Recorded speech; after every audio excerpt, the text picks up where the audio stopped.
खम्मा खम्मा ओ कंवरा अजमल जी राजस्थान की पावन धरा, जहां के कण कण में भक्ति और शक्ति का वास है। आज से सदियों पहले पोखरण के महलों में एक ऐसी अलौकिक घटना घटी जिसने सिद्ध कर दिया कि भगवान केवल मंदिरों में नहीं बल्कि अपने भक्तों के घर खुशियां बनकर भी आते हैं। राजा अजमल जी के आंगन में स्वयं द्वारकाधीश रामदेव जी के रूप में विराजे थे।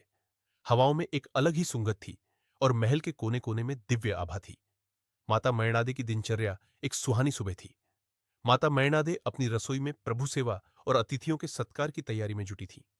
राजा के महल में साधु संतों का तांता लगा रहता था। माता ने चूल्हे पर एक बहुत बड्ढा कांसे का कड्डा हाथ चढ़ाया, जिसमें कई मन गाय का ताजा दूध पक रहा था। चूल्हे की अग्नि धीरे धीरे दहक रही थी और दूध की भीनी भीनी खुशबू पूरे महल में महक रही थी।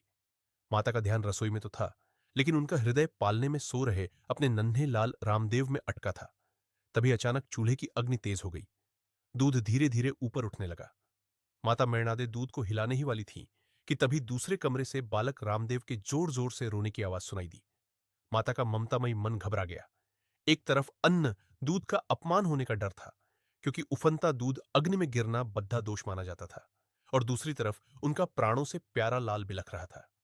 माता ने सोचा, अगर दूध को छोड़ देती हूं तो दोष लगेगा, और अगर लाल को नहीं उठाती तो मेरा कलेजा फट जाएगा। माता व्याकुल होकर पुकार उठी, हे द्वारकानाथ, कैसी परीक्षा ले रहे हो? वे दौड़ बालक के पालने की तरफ गई। इधर कड्डाहे में दूध उफनकर बिल्कुल किनारे तक आ गया। बस एक पल और वह जमीन पर गिरने ही वाला था। तभी एक अद्भुत घटना घटी। पालने में लेटे नन्हे रामदेव ने अचानक रोना बंद कर दिया। उनके मुख पर एक अलौकिक तेज चमका। उन्होंने अपनी छोटी सी उंगली और नन्हा सा हाथ हवा में ऊपर उठाया। जैसे ही बाबा का हाथ उठा, मानो समय ठहर गया।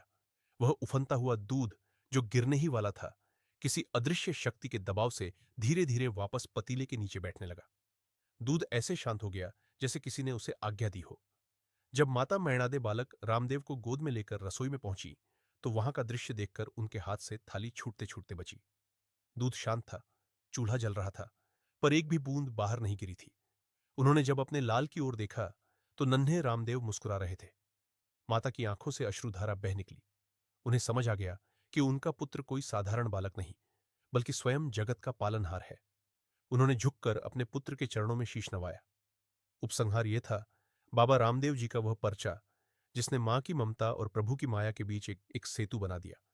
आज भी जब भक्त इस कथा को सुनते हैं, तो उनका हृदय श्रद्धा से भर जाता है। धन्य है वह माता मैणादे, और धन्य है वह राजस्थान की धरा, जहां स्वयं रामसापीर अवतरित हुए। बोलो रामसापीर की जय, बाबेरी जय।